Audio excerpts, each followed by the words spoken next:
Ultra दुनिया कर रही है आज, राइट? और हाइड्रेशन न्यूट्रिशन इतना इंपॉर्टेंट पार्ट है। गट हेल्थ आपकी जो गट हेल्थ बड़ा सब्जेक्ट है, लेकिन आपका पेट किन चीज़ों को संभाल पाएगा, किन चीज़ों को नहीं संभाल पाएगा, वो आपको ट्रेनिंग में एक्सपेरिमेंट्स करने होते हैं। तो आप बिल्कुल। कैसे how do you go about planning a nutrition for a race?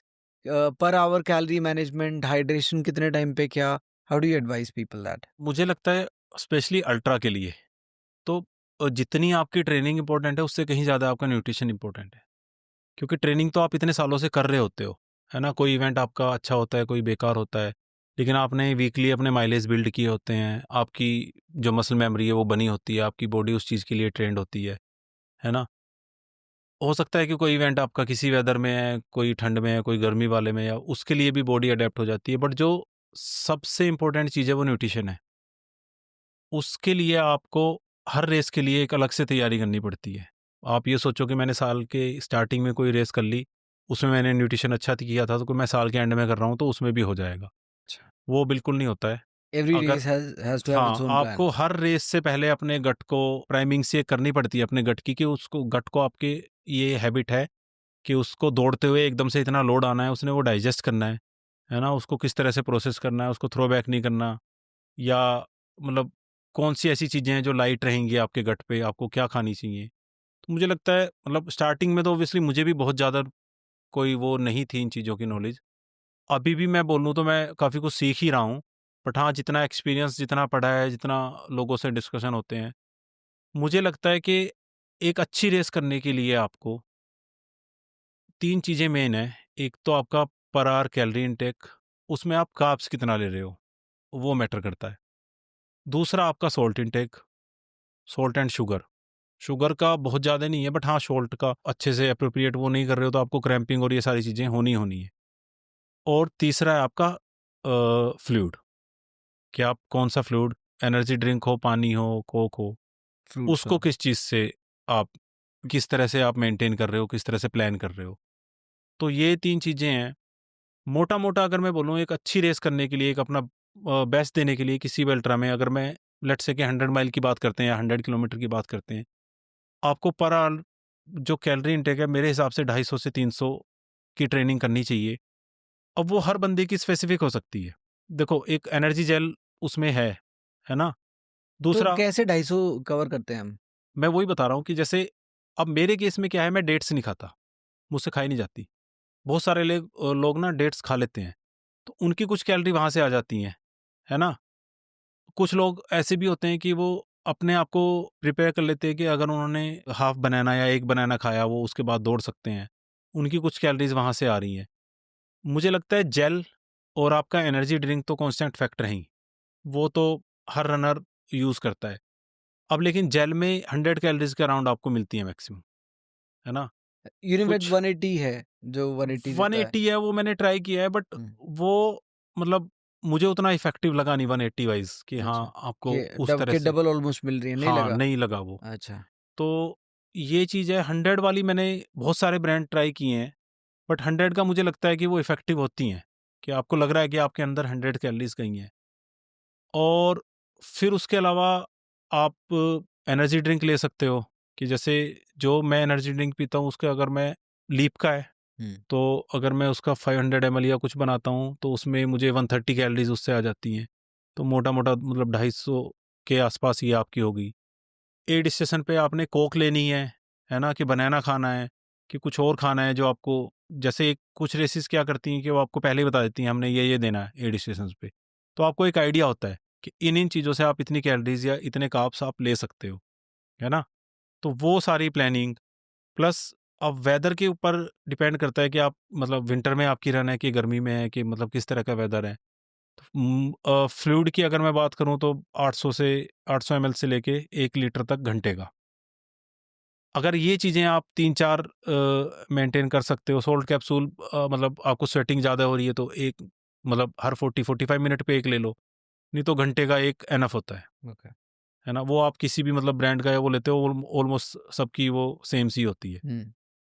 तो अब ये है कि अब लेकिन आप सिर्फ़ ये नहीं है कि आपने ये पढ़ लिया और इसको आप रेस के 1 हफ्ता पहले, 2 हफ्ता पहले मतलब इम्प्लीमेंट कर तैयार कर दोगे रहे तो। हो और जाके रेस में ले लोगे, तो आई एम श्योर 3-4 घंटे बाद आपको वोमिटिंग या कुछ इशू आना ही आना है, स्टमक अपसेट होएगा या वोमिटिंग होएगी। मुझे लगता है कि आपको एटलीस्ट 12 हफ्ते पहले से इवेंट स्पेसिफिक अपनी ये सारी चीज़ें स्टार्ट कर देनी चाहिए। प्लस 2 या 3 रेसेस अपनी लॉन्ग रन वो ऐसी रखनी चाहिए कि आपने बिल्कुल ये सोचना है कि आपकी रेस है और आपने उसी हिसाब से न्यूट्रिशन लेना है। चाहे आप अपने साथ किसी को ले जाओ तो उसको ट्रेनिंग पे, रेस पेस पे करोगे आप? रेस पेस पे, अच्छा। कि आप चाहे अपने साथ किसी को ले जाओ जो आपको सारा ये न्यूट्रिशन देता रहे कि आपका टाइम ना वेस्ट हो, है ना? मतलब उसको आपने उसी मोड में आके करना है कि ये मेरा इवेंट है। मतलब लेकिन जैसे आप बॉर्डर के लिए कर रहे हो या किसी के लिए कर रहे हो जहाँ पे सपोर्ट नहीं मिलने वाला है आपको, कोई क्रू सपोर्ट नहीं होगा, तो वहाँ पे आपको वही 10 नहीं, किलोमीटर के क्रू हिसाब से सपोर्ट प्लान करना एज़ है। इन कि आपको एड स्टेशन तो मिल रहे हैं ना वहाँ पे, अच्छा। सामान लगा हुआ मिल रहा है। अगर आप लेट्स से कि मैं 50 किलोमीटर करने हैं रेस पेस पे, है ना? और मैंने अपना न्यूट्रिशन भी वैसे ही रखना है, तो अब मैं गाड़ी में रख के जाऊँगा, क्योंकि मेरे पास कोई एड स्टेशन या ऐसा कुछ तो है नहीं। अब मैं गाड़ी में रख के जाऊँगा, पार्किंग में आऊँगा, गाड़ी खोलूँगा, उसमें से सामान निकालूँगा, एकदम से सारा सामान मतलब ऐसे खुलेगा, तो वो तो आपका टाइम वेस्ट हो रहा है ना।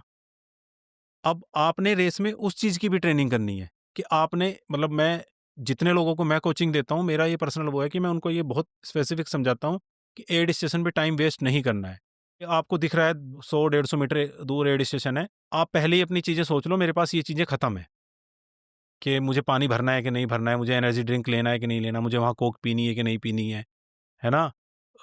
ऑरेंज या कुछ इस चिप्स या डेट्स मैंने कुछ वहाँ से उठाना है कि नहीं उठाना है। और अगर आपने पानी भरना है तो मोस्टली आप क्या होता है कि लोग हाइड्रेशन बॉटल लेके दौड़ते हैं। अपनी बॉटल को पहले ही खोल लो, स्टेशन पे पहुँचने। 1-1 सेकंड बचाओ हाँ, मतलब। मतलब वो सिर्फ़ वहाँ सेकंड की बात नहीं होती बचाने की, वहाँ आपके फ्लो की बात है कि जिस फ्लो में आप दौड़ रहे हो वो फ्लो नहीं टूटना चाहिए। उसमें जितना मिनिमम डिस्टर्बेंस होएगा, उतना आप आगे अच्छा अपना वो पेस कंटिन्यू कर सकते हो। आप आराम से पहुँचे हो, स्टेशन पे खड़े होके गप्पे मार रहे हो, ये अच्छा मेरे पास ये भी नहीं है, ये दे दो। आपने ऑल्दो चलो बहुत ज़्यादा टाइम नहीं लगाया, मैं कहूँगा 2 या 3 मिनट लगाए हैं, लेकिन फ्लो। बट आपका मोमेंटम टूट गया है वहाँ पे। So that actually connects very well with what Nakul also says, Nakul Butta all in running.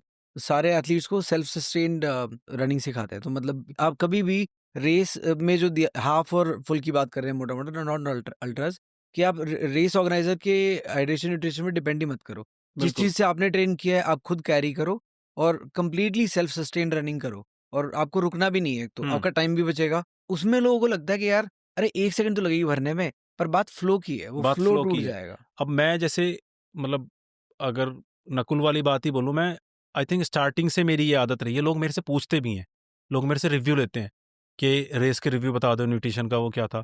मैं मतलब मोस्टली जितनी मैं अपनी रन करता हूँ अल्ट्रा में, मैं आई थिंक ऑर्गेनाइज़र के सिर्फ पानी पे डिपेंड होता हूँ या मैक्सिमम कोल्ड ड्रिंक और इन पे ऑरेंजेस वगैरह या कुछ लेने हैं, तो बनाना भी बहुत कम खाता हूँ।